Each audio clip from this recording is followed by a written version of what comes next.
Where did the Arabs take our forefathers they captured as slaves? Why don't we see black people in Arab lands like we see them in the Western world?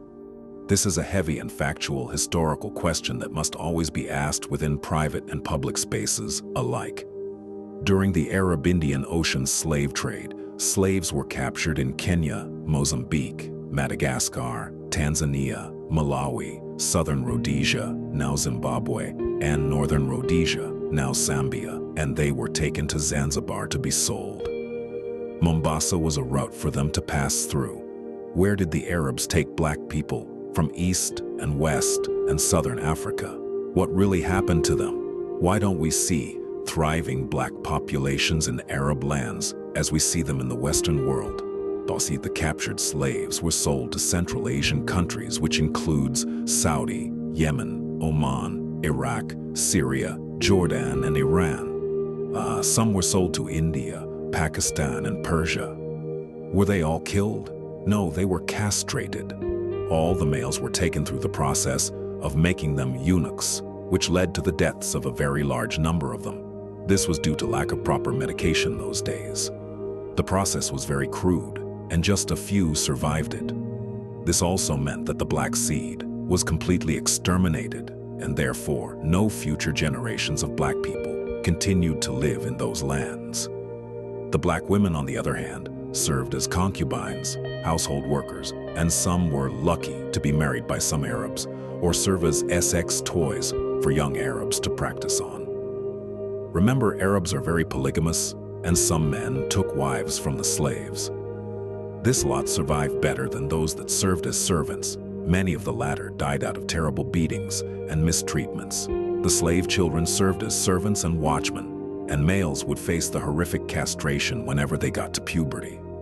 All castrated black men did hard labor jobs, served in their armies and security systems. Childbearing for black people was not allowed, and therefore the black generation eventually ceased to exist. Black women were only allowed to bear mixed children into Arab homes, and their black identities were rubbed off completely. Practice of foreign culture was not allowed, and this meant that everyone had to Arabize as much as they could to stand a chance to survive. Those kids born of black women could only be fathered by Arabs, and eventually were counted as Arabs, not Africans. Since there was no direct black seed within those lands, the black people genetics was completely lost with generation after generation of reproduction. There were no free black people in Arab lands, ever like many were in the West. All black people remained slaves, and a large majority lost their lives, men and women alike. There was no freedom to identify as anything else in Arab lands, but as Arabs.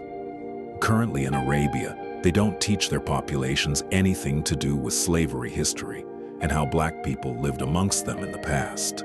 It's like a highly guarded history, meant to cut out any genetic links with black people. It also ensures that none of their populations follow up their ancestry to then find out that they have black blood within them. Blackness is highly despised within Arab culture. Today we have Arabs with deeper skin tones, but they are very few, very mixed, and fully Arabized without any black history told to them. In short, black African people in Arab lands simply don't exist. But the blood runs in them, though the women that sired children with them. Religion also played a big role in the survival of the slaves. None that rejected Islam survived an extra day. They were slaughtered like goats. Imagine a whooping 20 million African slaves taken by Arabs, and yet none survived. Examples of Afro-Arabs include the Oman, Saudi, Iraq, and Zanzibarians. What are your views on the way Arabs treated the captured slaves from Africa?